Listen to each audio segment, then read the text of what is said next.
तो दोस्तों एक बार फिर से स्वागत है आप सभी का आपके अपने favourite English learning channel scholar English पर। मेरा नाम है दीपिका कुमावत और मैं इस चैनल पर वेरियस कॉम्पिटिटिव एग्जाम्स के लिए इंग्लिश सब्जेक्ट टीच करती हूँ।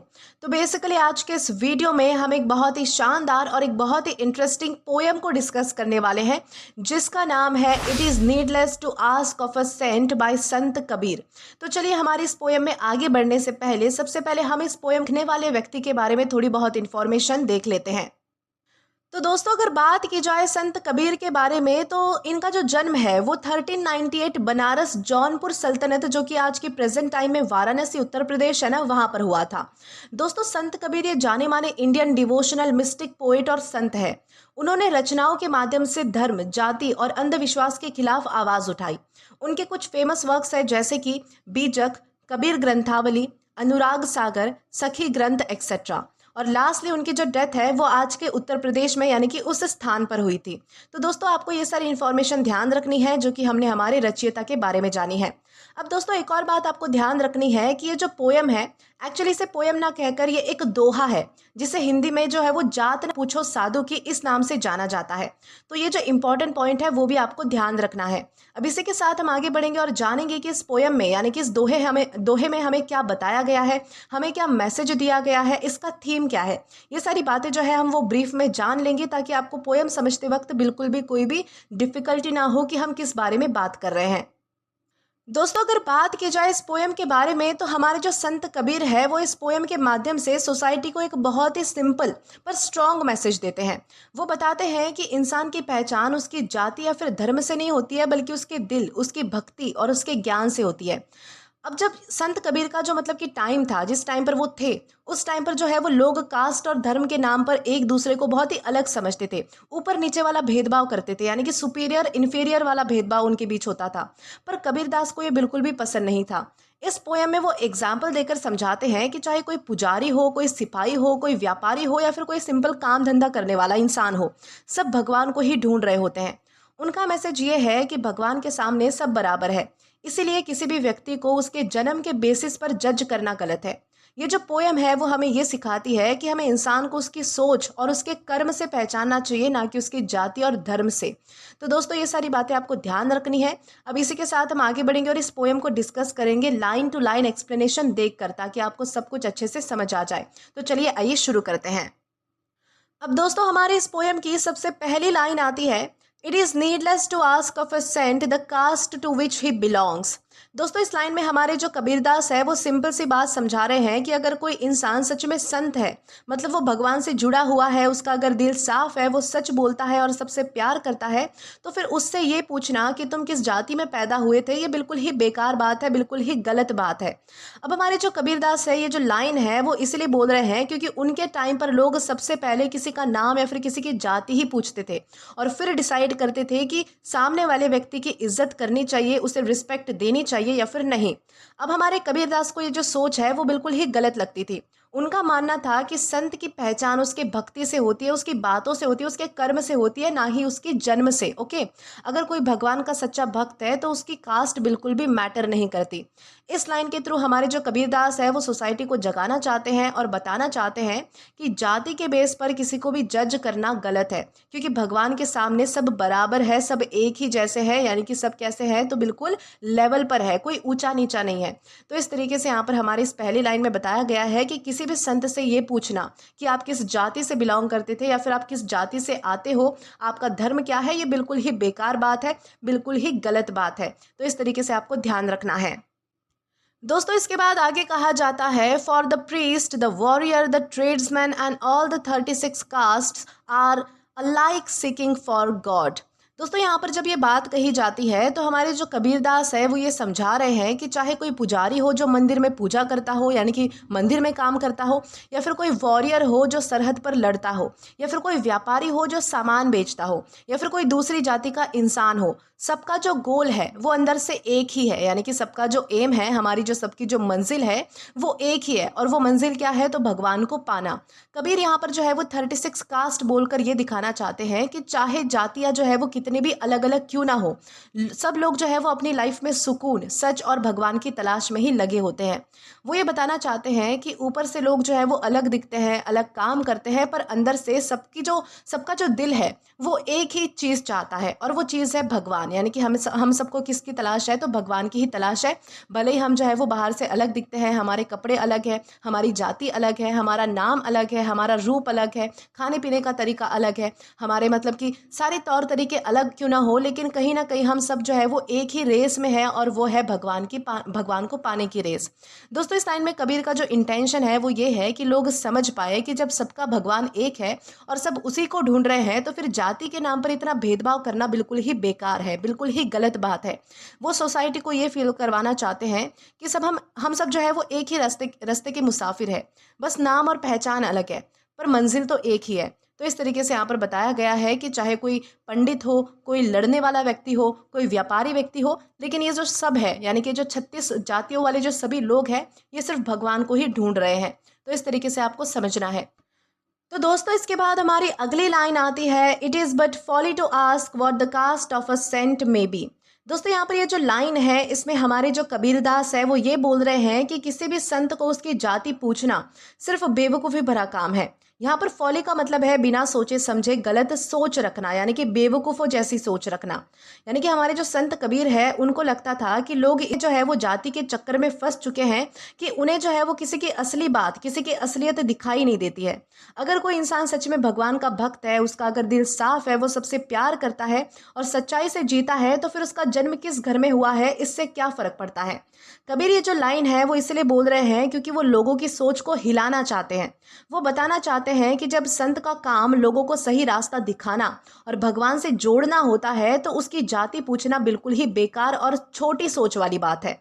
उनका इंटेंशन ये है कि लोग जाति के नाम पर इज्जत देना या फिर ना देना बंद कर दे, और इंसान को जो है वो उसके दिल और उसके भक्ति से पहचाने, ना कि उसके जन्म से। यानी कि ये ना करे लोग कि उसका जो जन्म है वो किस कुल में हुआ है, किस जाति में हुआ है, उस हिसाब से ये जो इज्जत देना, रिस्पेक्ट करना, ये सारी जो बातें हैं ना, ये सारी बातें जो है वो बंद हो जानी चाहिए। अगर कोई व्यक्ति जो सच में भगवान के करीब जाना चाहता है, उनसे जुड़ना चाहता है, लोगों में अच्छी बातें फैलाना चाहता है, अगर वो ये काम करता है, तो उससे जाति पूछना बिल्कुल ही बेवकूफ़ी वाला काम है। इस तरीके से यहाँ पर हमें समझाया गया है। दोस्तों, इसके बाद हमारी अगली लाइन आती है, the barber has short God, the washer woman and the carpenter, even Raidas was the seeker after God. दोस्तों, यहाँ पर हमारे जब कबीरदास ये लाइन बोलते हैं, तो वो ये समझाना चाहते हैं, वो ये बताना चाहते हैं कि भगवान को ढूंढने वाले सिर्फ बड़े बड़े घर के लोग या फिर ऊंची जाति के लोग नहीं हैं। वो ये एग्जाम्पल देते हैं कि एक नाई का, यानी कि वो एग्जाम्पल किस किस का देते हैं, तो वो एक नाई का एग्जाम्पल देते हैं, यानी कि एक बार्बर का एग्जाम्पल देते हैं, एक कपड़े धोने वाली औरत का एग्जाम्पल देते हैं, जिसे यहाँ पर वॉशर वुमन कहा गया है, और एक कारपेंटर का एग्जाम्पल देते हैं, जो सब सिंपल काम करने वाले लोग हैं। सोसाइटी में इन कामों को बहुत ही छोटा माना जाता था, पर कबीरदास जो है वो जानबूझकर इनका नाम लेते हैं ताकि लोग समझ सके कि भगवान तक पहुंचने के लिए बड़े पद की या फिर बड़ी जाति की जरूरत नहीं होती है। फिर वो कहते हैं कि रायदास भी भगवान को पाने की तलाश में थे। दोस्तों, रायदास जो है वो ये भी जो है वो एक बहुत बड़े जाने माने संत थे, और रायदास भी एक ऐसे परिवार में पैदा हुए थे जिसे सोसाइटी बहुत ही नीचा मानती थी, लेकिन उनकी भक्ति और उनका जो दिल है वो इतना साफ था कि आज लोग उन्हें संत मानते हैं। हमारे जो कबीरदास है, वो उनका इंटेंशन ये है कि लोग अपनी आंखों से पर्दा हटाए और देखे कि भगवान सबको बराबर देखते हैं। अगर एक नाई, एक धोबी और एक कारपेंटर और रायदास जैसे लोग भगवान को पा सकते हैं, तो फिर जाति का घमंड करना या फिर किसी को छोटा समझना बिल्कुल ही बकवास बात है, बिल्कुल ही गलत बात है। हमारे जो कबीरदास है, ये सब एग्जाम्पल इसीलिए देते हैं ताकि उनकी बात सिर्फ बोलने तक ही ना रहे, बल्कि लोगों को क्लियरली समझ आए कि भक्ति जो है वो दिल से होती है, जन्म से नहीं होती है, जाति से नहीं होती है। तो इस तरीके से यहाँ पर हमें समझाया गया है। दोस्तों, इसके बाद हमारी अगली लाइन आती है, the rishi Swapacha was a tanner by caste. दोस्तों, जब हमारे कबीरदास कहते हैं the rishi Swapacha was a tanner by caste, तो वो एक और स्ट्रॉन्ग एग्जाम्पल दे रहे हैं ताकि लोगों की जो सोच है, उनका जो माइंड सेट है वो चेंज हो सके। यहाँ पर वो ऋषि स्वपचा का नाम लेते हैं जो जन्म से ही टैनर थे। टैनर का मतलब होता है, उनका जो काम था वो चमड़े का था, चर्मकार जिसे हम कहते हैं, जिसे सोसाइटी में बहुत ही नीचा काम माना जाता था। लोग जो है वो उस टाइम पर ऐसे काम करने वाले को बिल्कुल भी इज्जत नहीं देते थे, बिल्कुल भी रिस्पेक्ट नहीं देते थे।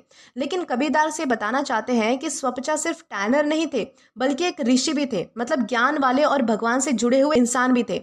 अब यहाँ पर हमारे कबीरदास का लॉजिक ये है कि अगर एक इंसान, यानी कि अगर एक ऐसा इंसान जिसे सोसाइटी निचली जाति वाला इंसान मानती है, जो सोसाइटी के हिसाब से नीचे कास्ट में पैदा हुआ है, वो भी अगर इतना बड़ा ऋषि बन सकता है तो फिर जाति का घमंड करना क्यों, यानी कि जाति का घमंड क्यों करना। ये जो जाति का घमंड है ना, वो बिल्कुल भी बेकार है। इस लाइन के थ्रू कबीर जो है वो लोगों को एक तरीके से शेक करना चाहते हैं, झटका देना चाहते हैं, ताकि वो समझे कि भगवान किसी का जन्म नहीं देखते हैं, वो सिर्फ दिल और भक्ति देखते हैं। उनका इंटेंशन ये है कि लोग समझ पाए कि इंसान की जो पहचान है वो उसके काम, उसकी भक्ति और उसके ज्ञान से होती है, ना कि उसके कास्ट और जन्म से। तो दोस्तों, इस तरीके से आपको ये सारी जो बातें हैं वो ध्यान रखनी है। अब इसी के साथ हम आगे बढ़ेंगे हमारी अगली, यानी कि आखिरी कुछ लाइंस में। तो दोस्तों, हमारी लाइंस है, Hindus and Muslims alike have achieved that and where remains no mark of distinction.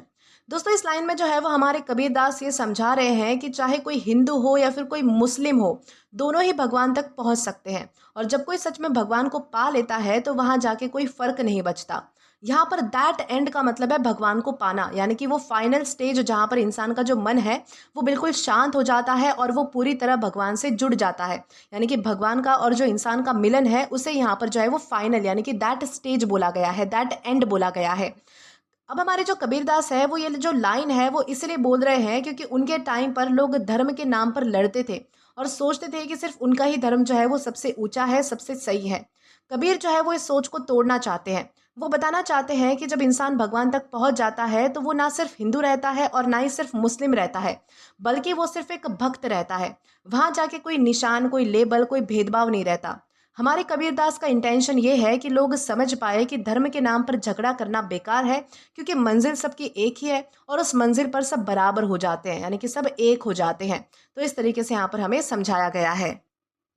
तो दोस्तों, इसी के साथ हमारे इस पोएम का लाइन टू लाइन एक्सप्लेनेशन तो यहीं पर खत्म होता है, लेकिन इस पोएम का हम एक क्विक रिकैप देख लेंगे, यानी कि इस पोएम में हमें क्या समझाया गया था, क्या क्या बातें बताई गई थी, यानी कि इस पोएम का ओवरऑल मैसेज क्या है, ये भी हम जो है वो समझने की कोशिश करेंगे। दोस्तों, इस पोएम का मेन मैसेज समझने के लिए सबसे पहले हमें ये देखना चाहिए कि कबीर जी किस बात पर जोर दे रहे हैं। शुरू की लाइंस में वो कहते हैं कि किसी भी संत को उसकी जाति पूछना बेकार है। यहाँ पर वो सीधा लोगों की सोच को चैलेंज करते हैं। उनका कहना है कि अगर कोई इंसान भगवान से जुड़ा है, उसका दिल साफ है, तो फिर उसके जन्म किस घर में हुआ इससे कोई फर्क नहीं पड़ता। वो लोगों को समझाना चाहते हैं कि संत की असली पहचान उसकी भक्ति है, ना कि उसकी कास्ट। फिर अगली लाइंस में वो बताते हैं कि पुजारी हो, वॉरियर हो, व्यापारी हो या फिर कोई भी जाति के लोग हो, ये सब जो लोग हैं वो सिर्फ भगवान को ही ढूंढ रहे हैं। यानी कि कोई भी लोग हो सोसाइटी में, चाहे वो पुजारी है, वॉरियर है, व्यापारी है या फिर किसी भी जाति से बिलोंग करता हो, तो उन सबका गोल क्या है, तो वो है भगवान को ढूंढना। इसका मतलब ये है कि चाहे हमारे काम अलग अलग हो, पर सबके दिल में एक ही इच्छा होती है और वो होती है भगवान को पाना।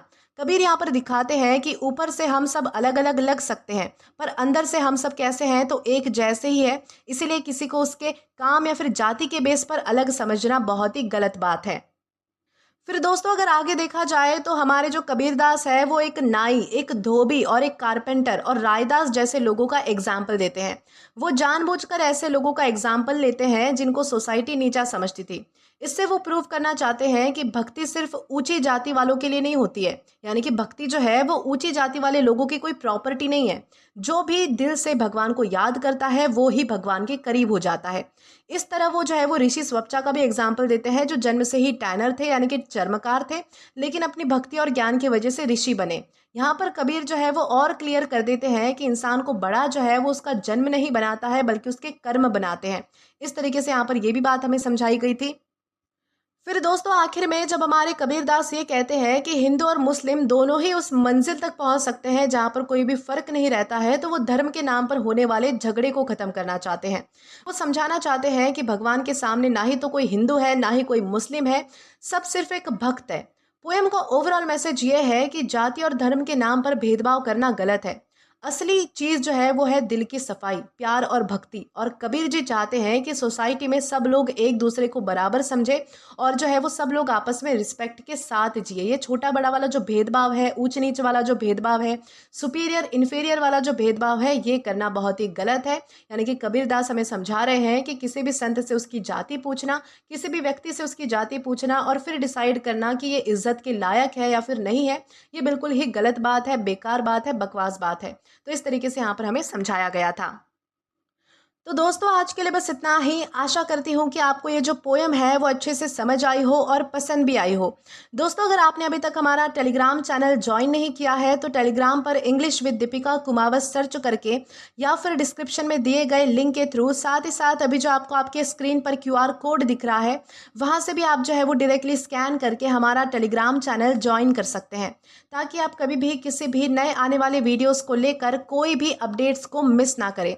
और दोस्तों अगर आपको आज का ये वीडियो पसंद आया है या फिर हेल्पफुल लगा है तो do like this video, subscribe the channel and share as much as you can. और अगर आपने इससे पहले वाले वीडियोस नहीं देखे हैं तो यहाँ पर मैंने एक प्लेलिस्ट प्रोवाइड कर दी है, जहाँ पर आप क्लिक करके वो सभी पहले वाले वीडियोस भी देख सकते हैं और एक्सप्लोर कर सकते हैं।